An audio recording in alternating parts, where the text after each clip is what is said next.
Hi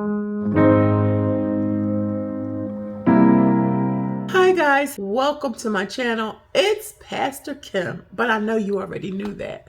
So I have a scripture that I want to share with you today. It is coming from the book of 1 Kings, the 17th chapter. I'm talking to you briefly today about mental health. Mental health is a big issue right now. When we came out of the pandemic, everybody just kind of tried to get back to life as normal. Being inside for 2 years or almost 2 years, it had a great impact on us. I mean, whether we want to admit it or not. And a lot of the issues or the impacts or the side effects, they're just not being addressed, y'all. So I just wanted to share scripture with you and talk to you for a minute about some things, on how to better your mental health. The scripture is coming from 1 Kings, the 17th chapter.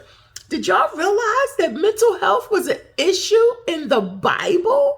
Oh my God. Listen, there is nothing new under the sun, okay? So let's get to it. 1 Kings 17th chapter, beginning at the 2nd verse. Then the word of the Lord came to Elijah. Leave here, turn eastward, and hide in the Kerith ravine, east of the Jordan. You will drink from the brook, and I have directed the ravens to supply you with food there. So he did what the Lord had told him. He went to the Kerith ravine, east of the Jordan, and stayed there.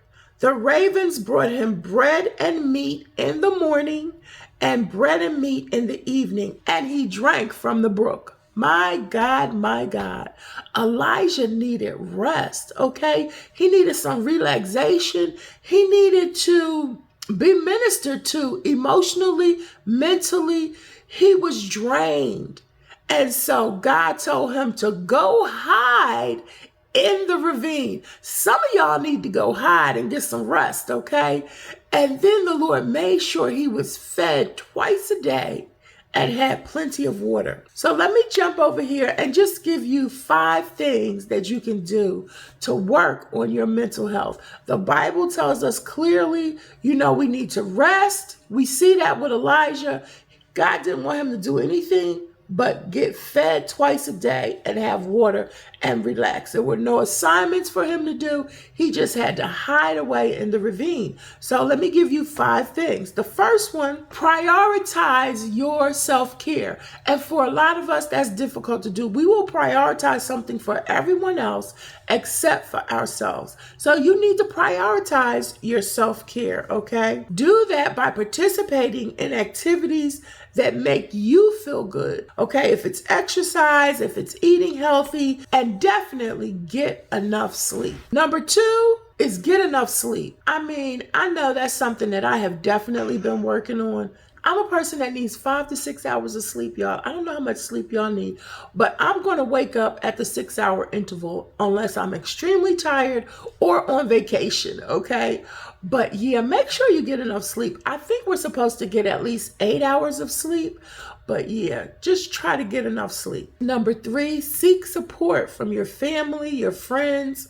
You may even have to talk to a mental health professional. For a long time, it was taboo to, seek psychiatrists, psychologists, counselors, but we need that. If you need to go to a counselor, if you need to go to a psychiatrist, then go ahead on and do what you got to do. I know you're a Christian. I know you're saved. I know you love the Lord, but there are professionals. Remember, Luke was a physician, okay? He was on Jesus's team and he was a full-on physician. Number 4, practice mindful affirmations or scriptures to help you manage your stress and anxiety. For me, that's why I need the word, because when things are starting to get tough, scriptures start coming to my mind.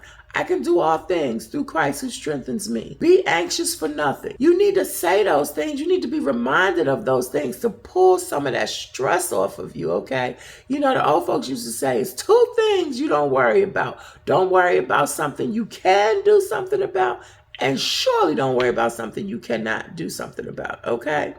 You can talk to God about it. But again, put yourself in a mindset where you won't be stressed. Sometimes that might mean putting on some YouTube. Sometimes that means you may have, put on your favorite playlist, okay? Put your playlist on and go for it. And then the last one is set achievable goals, okay?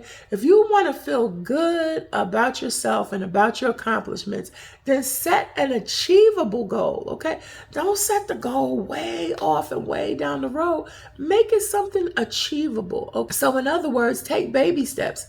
I know you have a long-term goal and a long-term plan, but take baby steps, okay? Before I try to lose 150 pounds, I need to work on just losing my first 50, my first 10, first 20, first 30, so on and so on. Whatever your goals or desires are, accomplish that goal. Then you'll be more empowered towards the next goal, even if it's more difficult, okay? So the bonus one here, and then I'm out the door, is to remember to pray without ceasing. Talk to God just like I'm talking to you. Pray to the Most High God, okay? Have a conversation with Him and let Him know what's going on in your heart, your mind, your emotions, okay? And trust me, He will answer. If you have a sincere conversation with God, He will show up and show out when you least expect it, okay? Have a blessed day and a purpose-filled life, and absolutely know that I love you with that agape love. Bye-bye.